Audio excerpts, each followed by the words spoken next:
I just really short for. Oh, I just bought her.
Hey, what's up with these little lines on the screen?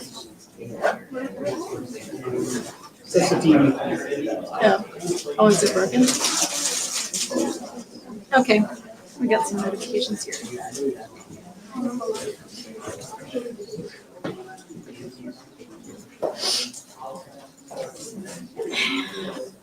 Okay. Let me see if it's okay for this time. Yeah. You good to go with your? Okay, great. Hey, everybody, I'll go ahead and get started. Ali Mustafa is going to join me here for a conversation. This will be like a fireside chat format. And so you can just like stop me and ask questions along the way if you want to. And Ali is going to come in just a moment. We're going to talk about diplomacy and maybe some negotiation skills and ways that you can actively participate in your community right now. I'm Kelly Crisp, so you know that I'm the Vice President of the International Organization of Youth and of GTLS, of course. I'm also a organizational strategist and a project manager for Fortune 100 corporations, media clients, Grammy-winning artists, NGOs like the ones that work with the United Nations, and singular professionals. So I've had a lot of experience in different kinds of rooms, which you'll probably have too and do have. I'm also a writer and a researcher, and I compose voice-driven narratives for journalistic features and other kinds of writing that I do for platforms like Rolling Stone magazine, the New York Times, Autumn is an audio platform, and scriptwriter and narrative designer. I've got a lot of creative projects going on all the time, and as well as my own fiction writing. And I taught fiction writing most recently at Columbia University. So I have a background in education. Before that, I was teaching 10th grade world literature. I was teaching Macbeth to 10th graders. And if you've read it, you know it's something that's my favorite play, and it's always on my mind because of the power dynamics involved in that play. It was a major theme. Have any of you read Macbeth or any Shakespeare? A few people? All right. Well, come talk to me if you're curious. We'll talk about it. But I've also been a touring musician across the globe. And so I have a history of doing different kinds of creative endeavors at a level that I would consider professional. Although, you know how it is. you have to, are we ready to start? Yes. Okay, so you have to be creative first and love what you're doing and make it a profession. So I've been lucky enough to be able to do that. But also maybe stubborn enough. So in all of my different work and in all of my education work, I think the major goal for me has always been activating agency. Even when I'm writing stories, it's about finding the characters in the story and activating their agency, or activating the narrative voice and the agency there. And in the educational work, so working with you all that I'm doing, I really like to help meet you where you are and activate that you have. So if you're a person who's starting from nothing, I mean, truly no resources whatsoever, creativity is a generative act, and that can establish agency. So where you formerly had no resources, you happen to be a human being, so you can be creative. And if any of you consider yourself creative or not, you actually are, by virtue of the fact that you're human and you're a thinking person. So you're a creative person, and anything that you create does establish for you agency. So cultural diplomacy is something that nations practice on a major scale. It's very effective. But cultural diplomacy is the practice of using culture like stories, art, music, language, any of your values, your shared values in common, your lived or your own personal values, or your lived experience, to build understanding, trust, and cooperation. And in major cultural diplomacy between nations, that would be across borders. But also informally, that is the case for people like me. I've experienced that in my own life and in my career in music and in writing, because because ideas and sharing culture transcends borders. It just does. Naturally, we're all connected that way. So instead of relying on political pressure and negotiation tactics, cultural diplomacy then would rely on, it really works and is fueled by attraction, reciprocity, and human connection. So if you think about some famous cultural diplomacy programs, they would be, maybe you've heard of something like the Fulbright Scholarship, that's cultural diplomacy, or like the Thai government's global Thai program funding Thai restaurants across the world. Very effective program. Ping pong diplomacy in the 1970s between the US and China. Jazz diplomacy in the 50s and 60s. This is an American endeavor here that was pretty successful by all accounts, because we still think of something that's uniquely American. If you think of something that's uniquely American that Americans are proud of, a lot of them would say jazz, music culture. Now I would make an argument for rap music. But of course we share this culture. And so a lot of different countries and people all over the world share this in common.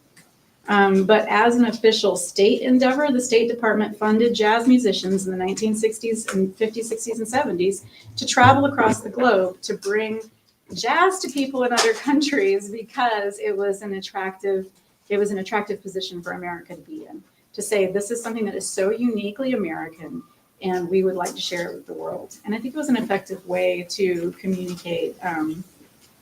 I think there was also a secondary strategy, or maybe this was the primary strategy, but it was the case that we had civil rights issues in the country at the time. And so creating a counter narrative to a lot of the narratives that were critical of the United States was important to the State Department at the time. And so they created this jazz diplomacy program, and it was effective in that regard. So we have this, just taking jazz for a second, just music in general, this softens political tension sometimes, and it opens channels of trust where maybe diplomacy in a formal sense has failed. So the reason for that is because it just is attractive. People are going to see something authentic in it. So It's called, so at its core though, cultural diplomacy persuades not by arguing at all. And I really like hesitate to even use the term persuade, but it's not an argument. It's not by revealing, how much power you have in your military and et cetera, but it's more about opening space for meaningful dialogue through expression. So through sharing some cultural expression. And so the practitioners call it soft power. Because it's not military might, it's actually soft power is what we call it. But in my mind, it is the most innovative form of diplomacy and likely the most effective. I would make a case for that. So it's ethical diplomacy, and it prioritizes dignity, agency, and reciprocity.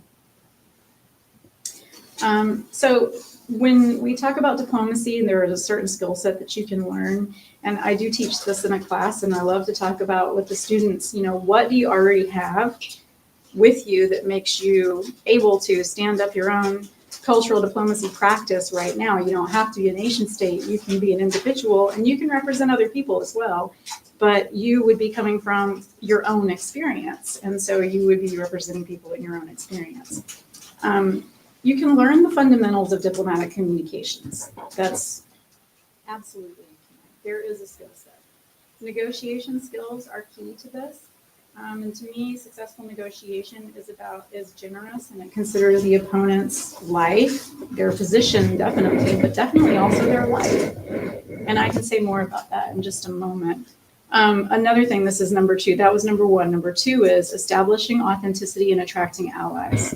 This is through expression, avoiding propaganda, which is usually political or designed to persuade rather than to attract. I think we're all getting pretty good at identifying propaganda. And then another thing is communicating your own story in a compelling way. Communicating your humanity and establishing your agency through the art of storytelling is definitely a way to express yourself. That doesn't have to be through writing. It can be through, poetry, music, spoken word, literature, film, painting, music, performance art, dance, stand-up comedy, anything that is a social media, anything that is a social or in-person forum, that will work. And exploring the fundamentals of persuasive communication, and these would be like techniques for attracting outcomes by generating that narrative, those stories. So you have to really kind of determine what is the value that you're proposing, assess all the angles, consider the blind spots, locate the unusual or novel proposition. This is the novel thing that is new and different. And persuade your persuasive argument can be built on this. So when you are attracting allies and you're thinking about your goal, you would want to reverse engineer from the goal, whatever you anticipate to be the goal. You want to reverse engineer and think about all the people that you'll meet and need to meet along the way to help you attain that goal. And so that's like a great strategy. Now, these are the big 5 movements of what I teach in the cultural diplomacy course. But you don't need to take a course in cultural diplomacy to know that you already have a lot of power. It's in your own culture, the slang that you use that defines your culture, the music that you share with each other, your friends, your memes, your fashion, the humor, the food, the TikToks that you share, everything that is expressive about yourself and your peers. This is already soft power for you. And good diplomacy is really like a practice of listening without judgment. It's finding common ground, of course, and respecting differences, and telling a story that connects is something that we're all trying to do. I think if you think about what you're doing with social media, that's essentially what's at the core. If any of you use social media, and these are life skills, these are not elite skills. So I could say more about the nature of conflicts and negotiation, but we have someone whose career has been in looking into international relations and a way to activate diplomacy I guess innovative diplomacy is innovating all the time. And Ali's career has been in the United Nations and other policymaking spaces and places across the globe. And so please tell us about other kinds of diplomacy. Let's stand up and take the floor. That would be great. Yeah. So as Kelly was discussing about the cultural diplomacy majorly, and my expertise have been public diplomacy, community diplomacy, diplomacy on the multilateral level, and also diplomacy within the organizations, between the organizations, and conflict resolution. Now, being a public diplomat is required a lot of skill, but at a point, also if you look in a way, you don't require a lot of skills. I'm gonna go on a technical things of first of all what public diplomat is, and first what is diplomacy and what is diplomat. I discussed earlier what diplomacy is when countries or people representing their countries or the representative of their countries representing their countries in front of other country and talking on different issues, so mainly conflict resolution, negotiation on treaties, and etc., etc., etc. And that is done between the countries, mostly at the UN, or between the countries at other neutral venues. But when we talk about public diplomacy, it is very different and it varies. Now, countries do the public diplomacy. For example, if we have a Canadian embassy here in the US, and the Canadian embassy or the Canadian government or the Canadian consul generals are engaging with you people through business, through culture, through other means, through other programs, they are promoting their soft side. They are doing uh, a communication propagation or a propaganda about their culture, about the things that they do in American public. So that is a country doing a public diplomacy in another country directly engaging with the people. That is the classic definition of public diplomacy when a diplomat or a country is engaged representing their culture. And it usually consists of propaganda. Do you guys know the actual definition of propaganda? I'm sure you have heard about it a lot, mostly in a negative way, but yes. 1 second. Take the call. Yes. I think it's like art or like any like exhibitional showing that's meant to like essentially force the government to do what they're doing. Anyone else?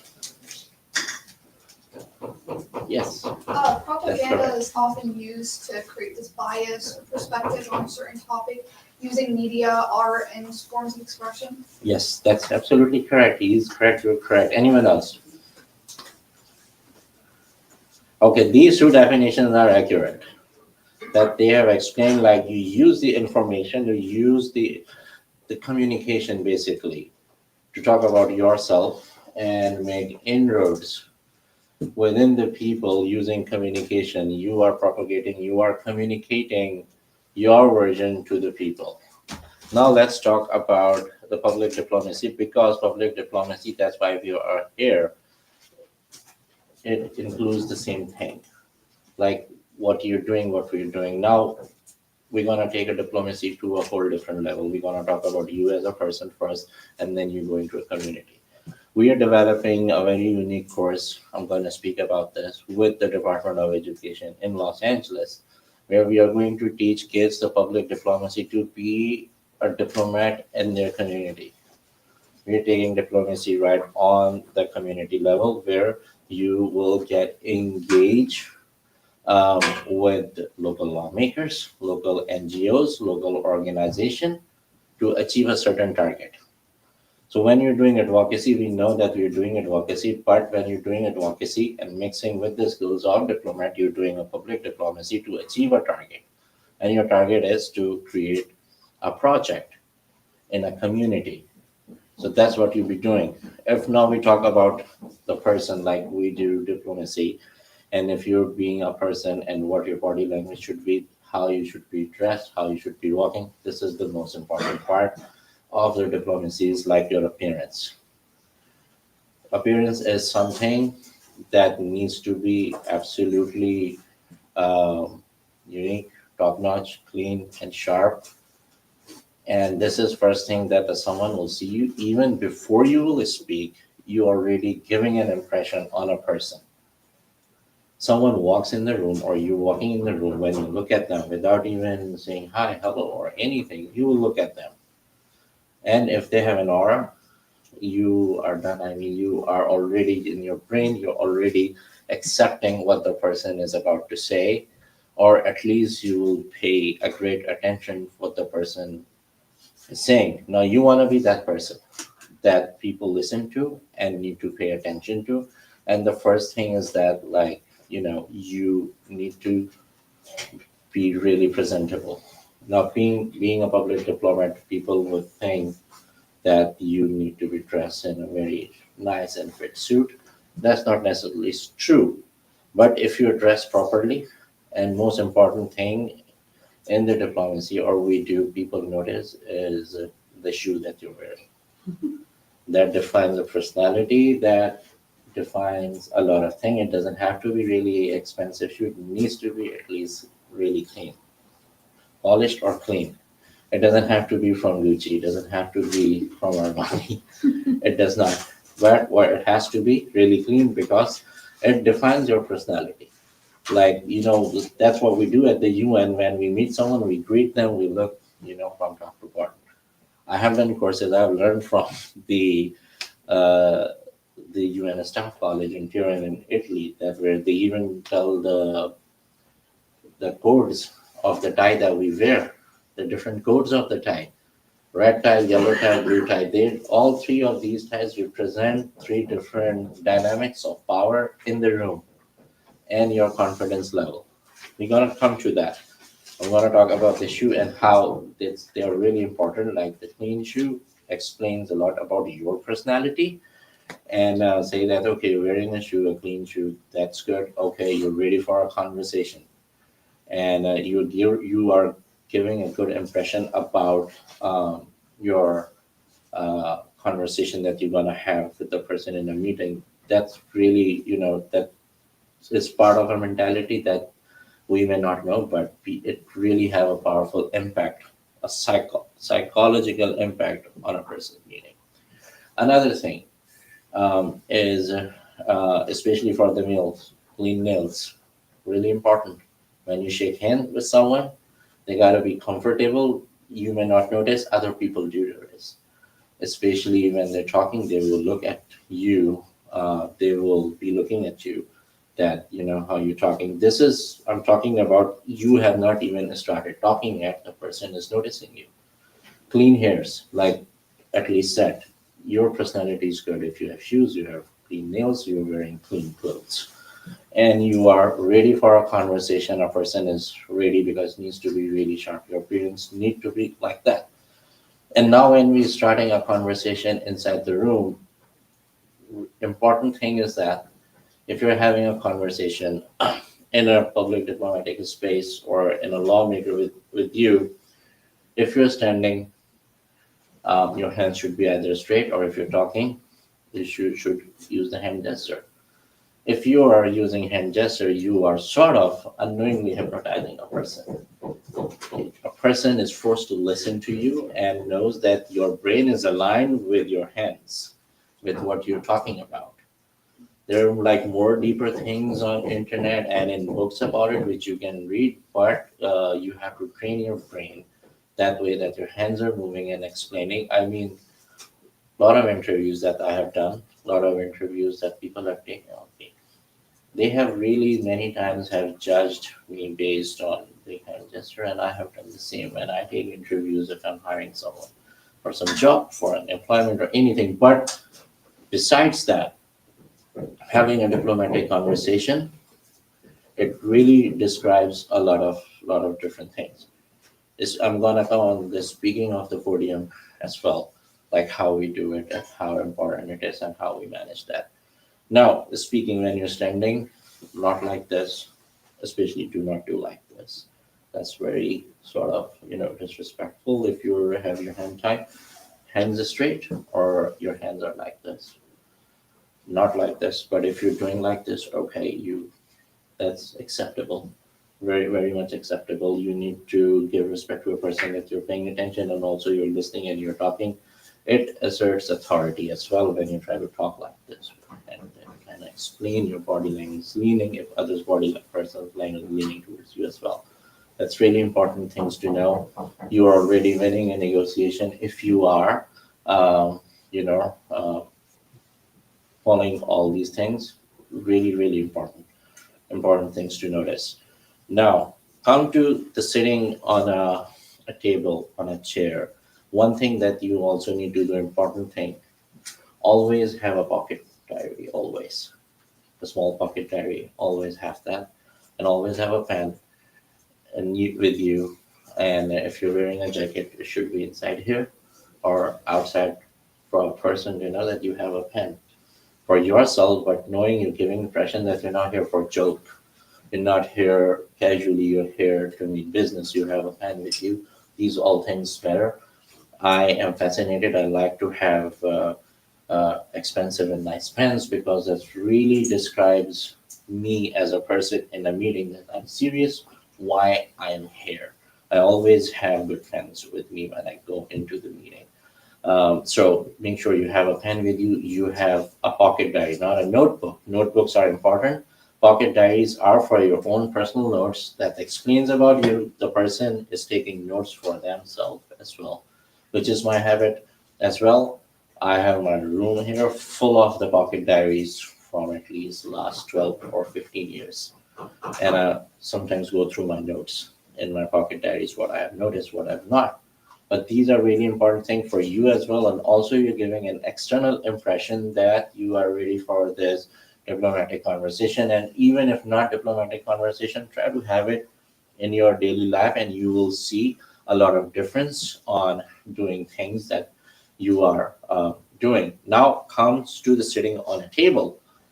The best way to sit is like this, the way I'm sitting is this. Do not do man spreading. It's very disrespectful. In the meeting, it is very disrespectful. Don't do that. Especially if you're in a meeting, don't sit like that in front of other person when you're speaking. It can be disrespectful form of a casual conversation. And in many cultures, it considered that you're trying to curse at them. Yes, because you have a foot and someone is looking at you like you're showing them your foot. Like this is very this is a real cultural things in many cultures. So this is a good body language. And if you have your legs crossed like this, if you have legs crossed like that, that's good. Ideal is like straight and you're here and you are lean forward, you are giving attention to a person, you're giving them an absolute respect. These things are really important. Now, if you have a table in front of you, make sure that you have your diary there, you have your pen in your hand, even if you're not using it, but ready to note something really important. And yes, you are not scrolling in the phone. So It's abuse. I get it. I don't know how to turn it off. Is he calling No, from my number? no, I don't think so. Got it, 3, okay. It's his phone. So yeah, these are really important things when you're sitting. You needs to know that your manners are right, and these things really show that you are asserting your influence and authority in a meeting. You people will be forced to give you attention without you asking for an attention. They are already in your attention. They're already looking at you. They're already judging you. Even if you're going in a room, you're going in a room with a powerful way. Okay, so it's really, really important. I'm going to give you a little demo on how to walk in the room when you enter for a meeting in a room. There are a few ways of it, and do notice those things. It's really important. As I will notice, you will notice the difference. All right, let's see this. Okay, UN protocol. Okay. I'm guessing that's not the way. Hey, don't do this. Yeah. Don't do this. Else no one's gonna pay attention. They'll say that, okay, he just walked in here like this. Yeah. Another way. Okay.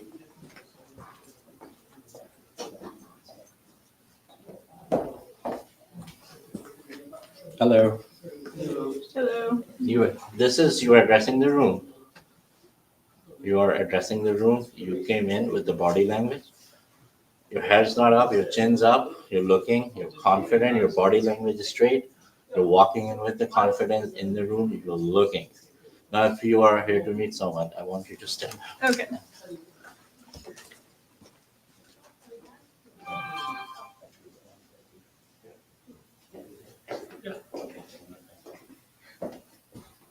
Hi, nice Hi. meeting you, Ali. Hi. Nice to meet you, Kelly Chris. Have a seat. Oh, thanks. So this is very respectful way.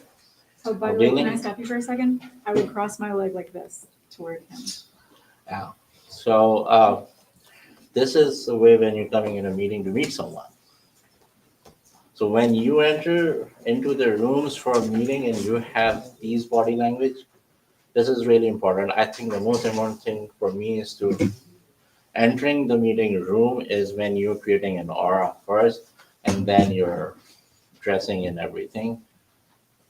You need to know that your heads need to be up. You're looking into the eyes of the people, onto the person meeting. You are shaking your hand. You're not shaking your hand like this. You're not shaking your hand like this, and giving a full hand. There are people who give their hand like you're just giving your fingers. Not good. You have to give a full hand, like a full hand, like this, not like this, not like this. What about Nothing. for people who like to do this in No. the movies? No, just so we were talking about It's better to just be the like- political yes. and diplomatic moves. These are really important. These are really important. I'm shocked universities don't teach this in colleges, but in our staff college and other places where there's specialized courses, these are the etiquettes and the most important things to do. So when you are ready to have these conversations, means you're already in a body language, you're already in a natural suit and attire of a diplomat, public diplomat, politician, policymaker, anywhere. When you know these etiquettes, these are really important. Now coming to the ties, like men wear ties, even I've seen females wearing ties. Three tie colors that I've explained: red, blue, and yellow. They explain a lot. The blue tie, the red tie, I was to start with someone who is trying to give a statement, a big statement asserting authority, saying that I'm in power. I am the powerful person. I am going to give a statement, and my statement means something. And it's a very intimidating color when it comes to our UN world. A red tie is really important and very intimidating because, according to the survey, people did not feel comfortable reaching out the person with the red tie because it's asserting authority even without knowing the person isn't the authority. Yellow tie means boss of all the bosses. Like he's the big shot in the room, and wearing yellow tie explains that he's on the head of the table. He's the chief of the entire thing. Blue tie is something that is really nice, easygoing person who is an officer, who's a bureaucrat, and who's here to do the job. People feel the most comfortable having a conversation with a guy who's wearing a blue tie. Any color of the blue, especially light color like this color of the blue, it gives you a lot of easiness to reach someone out. But also when you're reaching, I mostly and usually when I go and do these statements at the UN that are pretty important, International Youth Day, I have not wear anything but the red tie on those because I am the chair of that conversation. I am moderating a conversation. I'm wearing a red tie. When I'm more in a conversational mood where the conversation is open with the people, I'm not giving a definitive statement, and I'm wearing a blue tie usually. So these three tie codes colors defines a lot in our diplomatic world, and they don't usually teach you. I learn about it while working with the bureaucrats, telling me, okay, this color tie, that color tie, what is they wearing, what the pocket square says, and all that.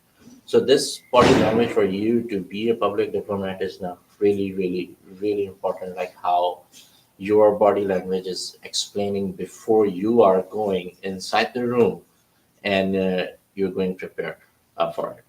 Now, being a public diplomat, we're going to discuss this tomorrow as we're going to have a lot of practical workshops on how you will prepare for your advocacy, how you're going to prepare for your meeting, and what you're going to advocate for. We discussed today is what is the difference between a diplomat at the UN and a public diplomat. Our conversation from here onwards will be evolve around the knowledge that we have from the UN you're going to use to make a change in community, and and how you are going to create the community projects and how you will be a public diplomat, because what we are working on is transforming diplomacy and making sure that you are representing the proper voices at the UN. One of the important thing is to do a proper human research on the topic that you are trying to advocate for. For example, you are advocating for a park in your community, that you need a park and you don't have a park, and you need to do a proper research for that. Who to reach out, who's the person to reach out, how to reach out, and what you have to write, and how many people you need to have with you to do that. What are some of the resources you need to map? Mapping those resources is really important. That if you are mapping those resources, you know what you already have. This is the most important thing. Usually, when we go do a project, what is the most important thing in your opinion? Raise your hand. Tell that when you want to start a project, what is the most important thing that you need to start, execute, or make a project successful? One thing. Yes. Yeah. Creating a plan. Creating a plan. Okay. Fair enough. Getting the homework done. Homework Yeah. done. Any other opinion from someone? Yes. Maybe having a beneficiary, Sorry. maybe having a beneficiary in the project. Beneficiary of a project. Okay. Yes. Test out on the market. Test your product out. to a Okay. project. You wanted to say something? Yes, I was gonna say figure out who the impacted communities and people are. Yes, that's important. Doing the initial research before diving in. And Yes. work with people on that. Yes. Okay. One of the thing no one mentioned that's really good. That's a change and shift is the finances. I need to do a project. Where are the finances? So this is a question that you don't have to ask, and this is something you don't have to ask from anyone. If what we're going to teach you tomorrow is that how you will carry out a project without having finances, because when I was at your age, one of the things that our peer groups were getting stuck with is a question: where is the money? How are we going to start it? We don't have money to do anything. But that question have been answered with the technique called asset-based community development. Have you in this room, anyone have heard this term called asset-based community development?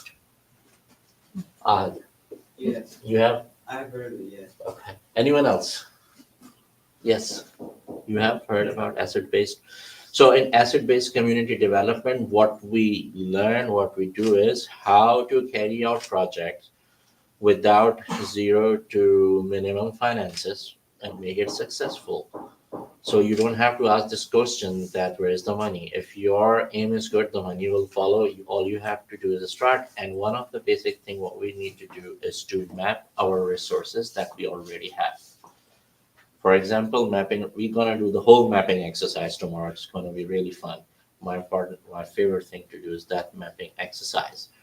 And that mapping tells you that, okay, we are going to do a park. What do we need?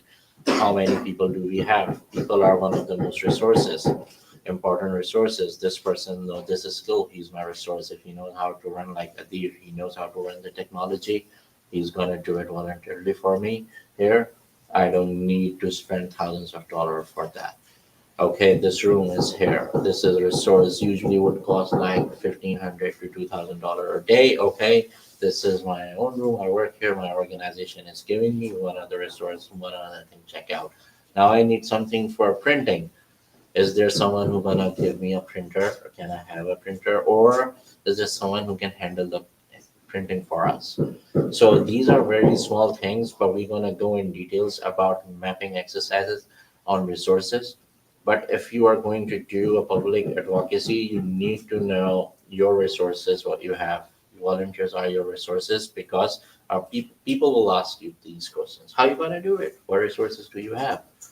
We have these resources. Most of the time I've been asked this question, where does your finances come from for IYC or GTLS or anything that we do? And my answer is that it's either self-funded or we have partners that give us resources.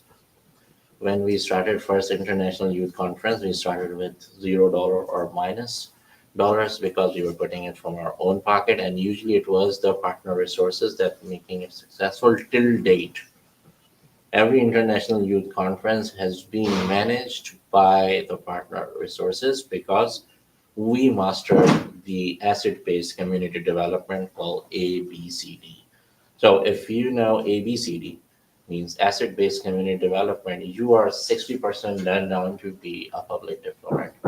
And then representing it at the UN, representing your local issue at the UN or at the international level is going to be a second part of public diplomacy that we're gonna learn that tomorrow. So I'm gonna end my conversation here with that. And How much time do we have in this session? it's lunch break now. Oh, we're having lunch now. Okay. So we have a lunch break. Just be seated Do you want to here. ask some questions? Can anyone Yes. ask us questions? Do you guys? Oh, sorry. Do you guys have any questions? Oh, wow. Can you tell them to? Sure.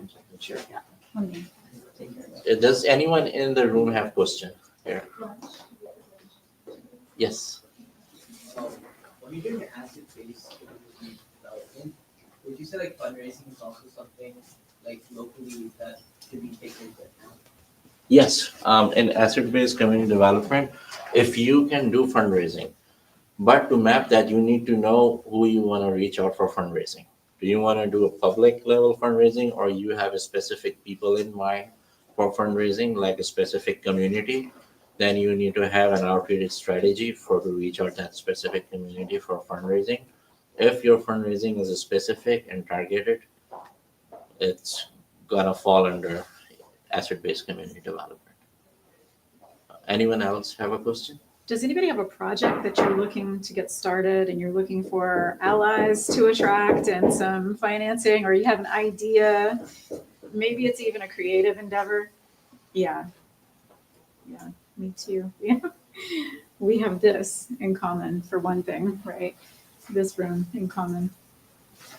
I just wanted to ask, if you notice like a problem in your community or something that your community might be lacking, who do you think the first person you should reach out to should be? Like, who should I try to contact? Who should I try to bring into light about this issue? So you've identified an issue, you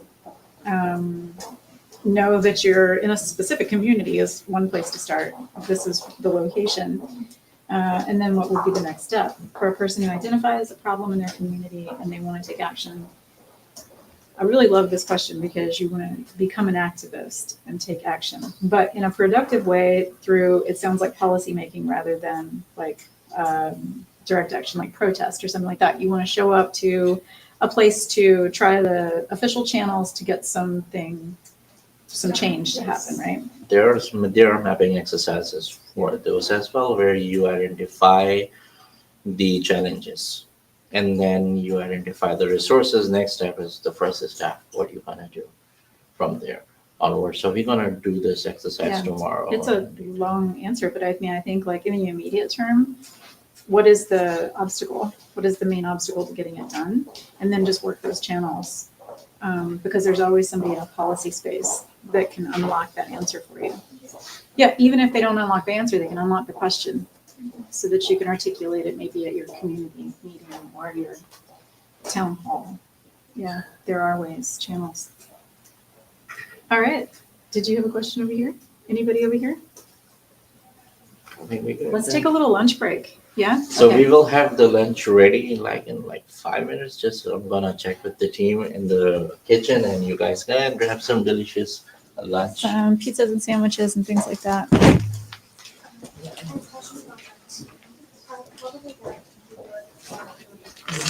We got, I guess. Is it in this school?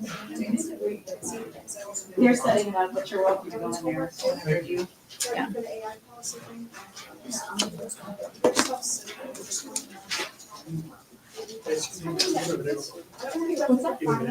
was gonna ask you a question. So, I'm running a software at school right now.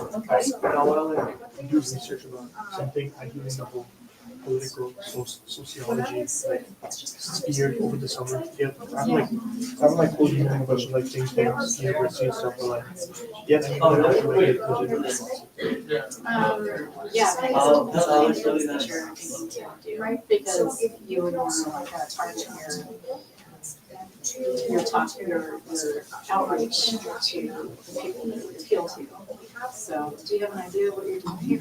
Yeah, so I kind of want to, like, the thing is, what I've been doing first, I've been emailing with a bunch of think tanks, just like asking them how I can like, kind of just like review literature, do research and stuff, like be involved in the process.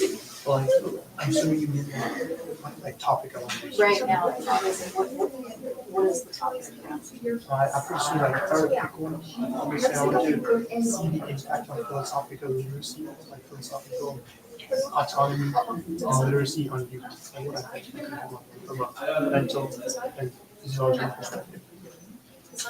So, into the right place with the question, because then I would be a person, for example, who would be the right audience for this, because I would be a person who has a program or an organization, and I'm looking for like a think tank organization or an accelerator of some kind to take your idea and work with you on it. Is that what you want to do? Further it? Yeah. So then a person like me would be the right person to take it to, and that's just like somebody that you identify in your community, in your network, who's like, well, this person is aligned with what I'm doing. They work in an organization that can hear this as an idea and help me shape it, and maybe like help me articulate what it is I'm going for. Or else they're already doing that kind of work. So it would be like international organization of youth girls, my colleague Charlie, who was in here first, he's great at that too. Chris, who's part of our organization. So are you part of IOI yet? Like doing IOIC or is this your first No, time? it's not first time. I want to be part of it. I need to be after the super experience. Yeah, so this would be related, and a lot of representatives that are here are youth, like most of our IOI folks are in college. And so, their experiences in the same thing.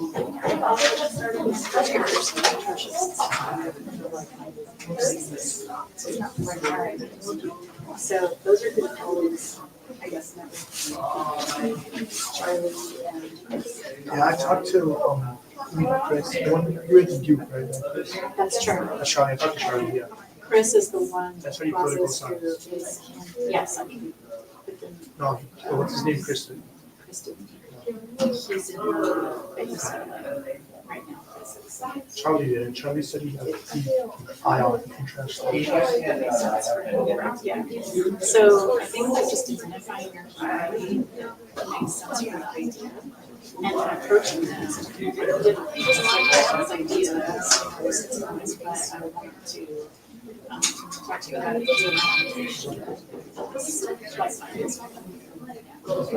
So we would just reach out to the IOI. IOI, but there are other places like us. We are the big, largest youth delegation during the United Nations General Assembly every year. So we're pretty, big size. There's also GCYs, major agencies. It doesn't necessarily have to be related wherever you're looking. You can identify these organizations that you appreciate what you're doing and you have respect for what you're doing. There's always things. Yeah, right now, like, some I think it's nearby, Central for Relations, think tank as well. as you go through the institute, like something that's, I'm assuming IOI kind of falls in that. Yeah, and if you identify people maybe through LinkedIn. Yes, I did. I emailed like I've been like researching. Yeah, just tell them that I went to high school, I'm, looking to how I can be of service to your organization. My perspective of high school. Also, yeah, just look really awesome. And also to bring my unique perspective. So just keep Kobe around. Yeah, that's one way to do it. I mean, and also look at what you're doing today is like you're showing up and you're meeting people, right? And these people are all doing the same thing you are. So there is always power in those kinds of numbers. So that Nice. yeah, yeah, All right, yeah. thank And you. also with IOI, of course, we would love to have you get involved with that too. All Yeah, right, thank you very much. I yeah, yeah, of appreciate it. course. You know, they're serving lunch right now. Yeah, yeah, right in here. Thank you.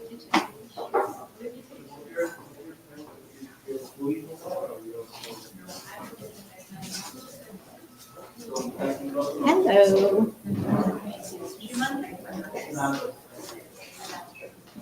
Questions about philosophy and getting involved with an organization with philosophy. I love that. That's great. I love it. Just his, the person I was just talking to. How's it going over here? I have no idea. Huh? You run it. I was, yeah, I don't know anything. I don't know what I'm looking at when I'm looking at these different like pieces over here. Some buttons. It works. I even forgot to ask if I need a microphone. That's where it's from. That's where I'm at. This is a good microphone, yeah. Directional. Yes. All right, thank you, Edgar.